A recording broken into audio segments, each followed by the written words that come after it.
Right, here we are back in Les's workshop. A bit more progress on the old turbo. Yep. So what's been going on? I see we got a back wheel in there now. Well, my goal this week, or last week rather, was to finish the wheel, paint the wheel, paint the wheel disc. Oh, the disc as well has been painted, and get the wheel, get the tyre on, and get the wheel in the bike. Which it has been.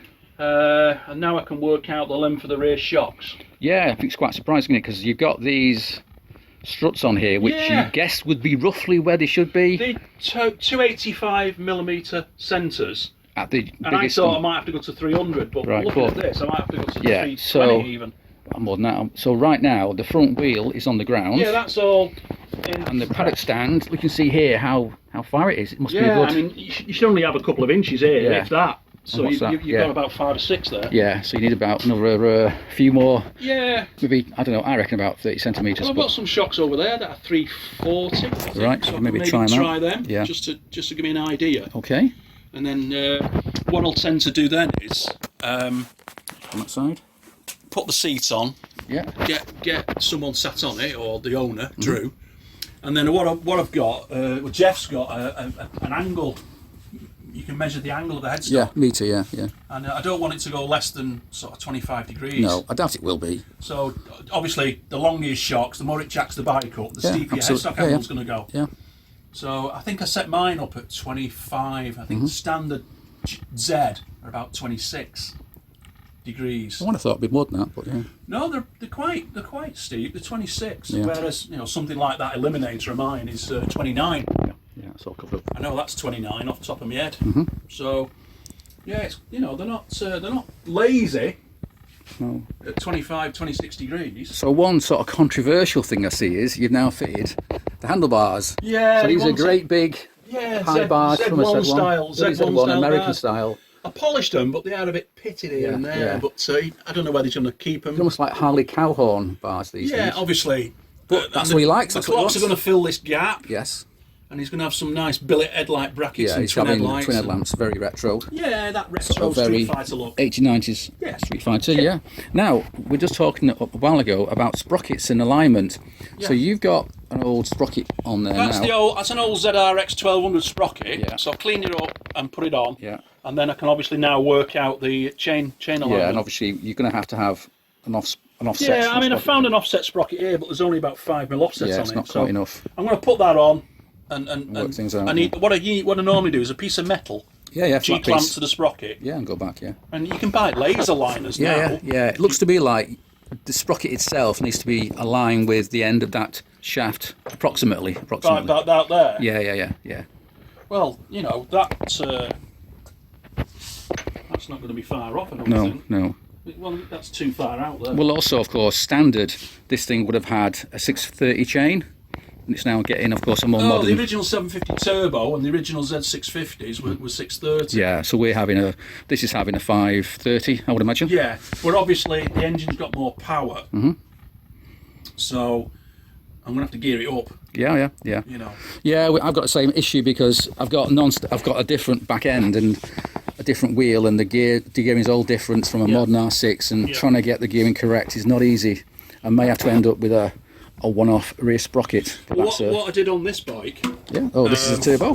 Yeah, I've got the Super Sprox rear sprocket on it now. Yeah. Smallest one I can get. Yeah. But when I first put it on the road, I had I can't remember what it was, a 42 tooth sprocket, and then I went to a 40, and then a 30. And then down and down and down until I got the right gearing. Yeah. And once I was using cheap steel sprockets to get the gearing right. Once I established the right gearing, and then I ordered a fancy Super Sprox. Yeah, I've got one of them on my Mark II, and they're about 60 quid, aren't they? But they're really cool. I mean, it's been on years. Oh yeah. Well, now they're about 60 quid. Yeah. But they are nice. This cool. Needs to go out and check the starter clutch is working on it. Yeah. You've got my Mark II starter on there. It's got the second starter motor on, but I've been thinking about why it was slipping. Yeah. Because everything's brand new in there. Yeah. Everything. And I think what it is, that rubber buffer between the gear and the crankcase.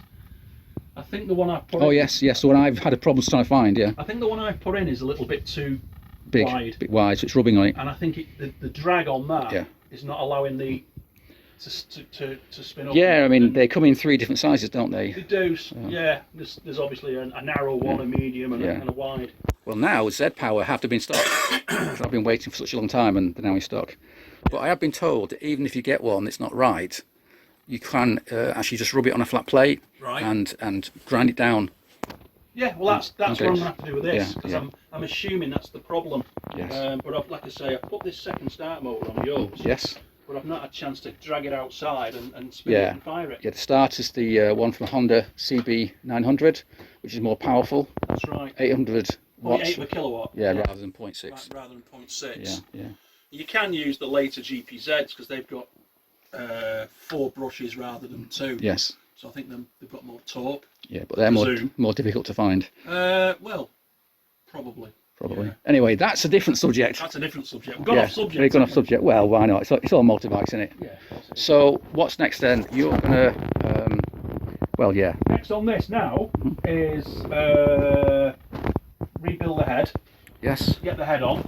Yeah. And then I can start putting the header pipes on, the turbo, The head's over here. The clutch has got to go on, so that's the head. Yeah. So that's now next.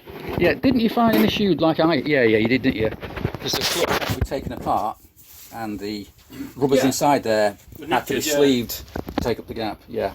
Well, they weren't knackered; they were just compressed. Yes. So Jeff sleeved it. Yes. And then like he does. And then the rivets have to be replaced with weld. You can see that's been welded on. Yeah, he puts the original rivets back in and welds them up. Welds them up. Yeah. So that's done. So that just wants to put in. That needs to be rebuilt. This needs rebuilding. Now I've had the all clear from Roger. Yeah. There was some debate about whether the valve stems were damaged. I thought the exhaust guides were too worn, but they weren't.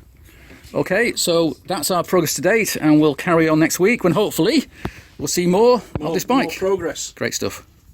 There you go.